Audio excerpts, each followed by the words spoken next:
dumarka badankooda way la socdaan muhiimadda ay leedahay in ay dhakhtar arkaan ama umuliso sidoo kalena ay bedelaan qaab nololeedkooda xilliga ay uurka leeyihiin.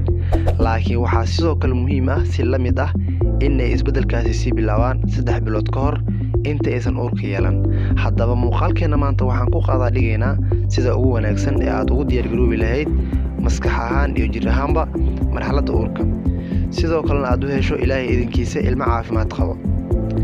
12 waxyaabood oo ay tahay inaad sameyso intaadan isku dayin inaad uur yeelato ayaan muuqaalkan kugu sheegi doonaa. Fadlan channelka subscribe noo dheh, like noo saar, una share gareey asxaabtaada, comment wixii fikirkaaga noogu soo qor. Qodob koowaad, dhakhtarkaaga booqo.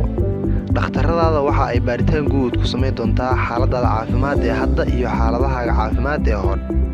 waxaa laga yaabaa inay ku dirto baaritaano dhiig ama talo kaa siiso tallaal aad u baahan tahay.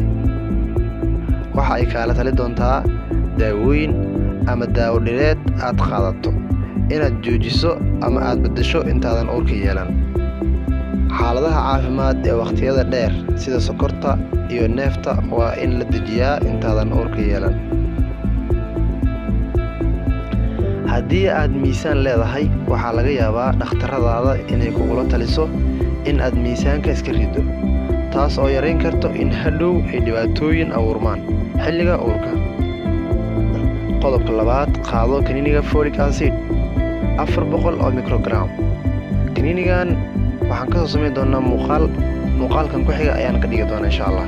folic acid 400 oo microgram oo folic acid ah inaad qaadato maalintii aadna wado ugu yaraan muddo 1 bil ah inta aadan uurka yeelan waa lama huraan.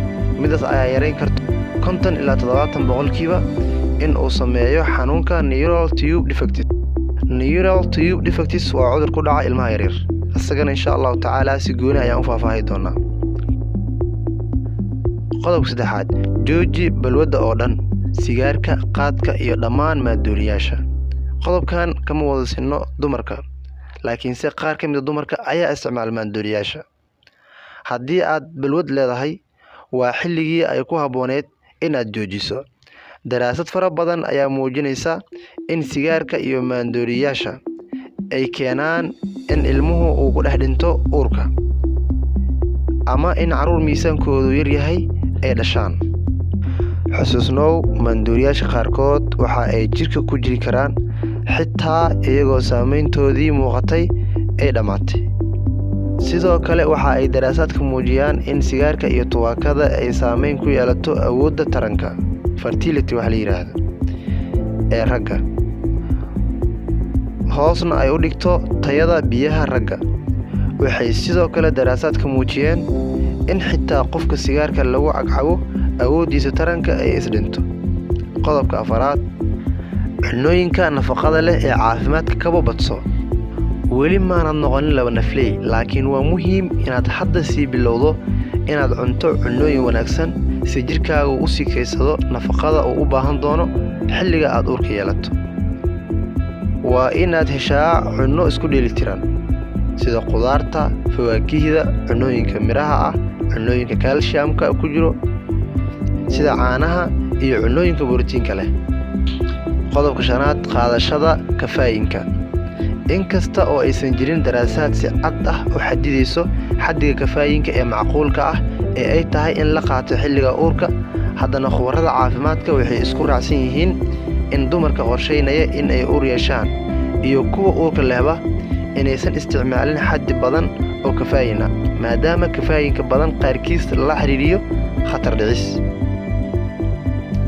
qodobka lixaad, ku dadaal oo hiigso miisaan hagaagsan. waxaa laga yaabaa inay aad kugu sahlanaato inaad uur yeelato haddii aad leedahay miisaan caafimaadsan. in miisaankaagu yar yahay ama in uu badan yahay waxa ay keeni kartaa inay adkaato ama dheeraato fursadda uurka aad ku yeelan lahayd. inaad miisaan caafimaad leh hiigsato xilligan ka horeeya uurka waxa uu kugu caawin karaa inaad qaaddo uur marxalad caafimaad leh. dumarka miisaankoodu badan yahay waxa ay u badan tahay in ay la kulmaan dhibaato, La soco nooca kalluunka ee aad cunto. Haddii aad kalluunka aad u jeceshahay waa inaad la socotaa hadda kadib xaddiga aad cunayso. Qodobka 7 la soco kalluunka ee aad cunto. Haddii aad kalluunka aad u jeceshahay waa inaad la socotaa hadda kadib xaddiga kalluunka aad cunayso. Inkasta oo uu kalluunku hodan ku yahay maadada omega 3 fatty acid oo u wanaagsan kobcidda indhaha iyo maskaxda ilmaha caloosha ku jiro, haddana kalluunku waxa ku jira maadada kale ee la yiraahdo mercury, taas oo dhib u keeni karto. 8 samayso jadwal jimicsi oo joogto ah. Inaad bilowdo aadna joogteyso jadwal jimicsi ah waxa kugu caawin doona inaad yeelato jir u diyaarsan marxaladda uur oo caafimaad leh. Jadwal jimicsi waxa aasaas u ah 30 daqiiqo ama in ka badan oo jimicsi ah, sida socod oo aad samayso inta badan maalmaha isbuuca. Qodobka 9 la soco caafimaadka ilkahaaga iyo afkaaga. 10 adiga iyo lamaanahaaga wada qorsheeya dhaqaalaha aad u baahan doontaan. 11 la soco xaaladda caafimaadka maskaxdaada. Dumarka waa inay iska ilaaliyaan walwalka iyo walbahaarka xilliga uurka iyo ka hor intaan uurkaba la gaarin. 12 ka feejignow cudurrada faafa. Waa lama huraan in dumarka marxaladda uurka isku diyaarinayo inay iska ilaaliyaan khatarta cudurrada faafo, khaasatan kuwa waxyeeleyn karo ilmaha uurka ku jiro. Waa inaad iska ilaalisaa caanaha aan la karkaranin, hilibka, malayga iyo digaaga aan sida fiican loo karin, kuwaas oo dhammaan ku horseedi kara jirrooyin. Intaan muuqaalka la mid ah ku kulmi doono walaalaha qaaliga ah, qalbiga wanaagsan, niyada wanaagsan leh, waxaan rajaynayaa inaad wax uga fahanteen.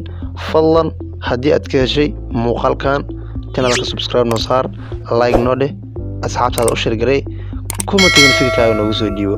Waad ku mahadsantahay la jaanqaadkaaga.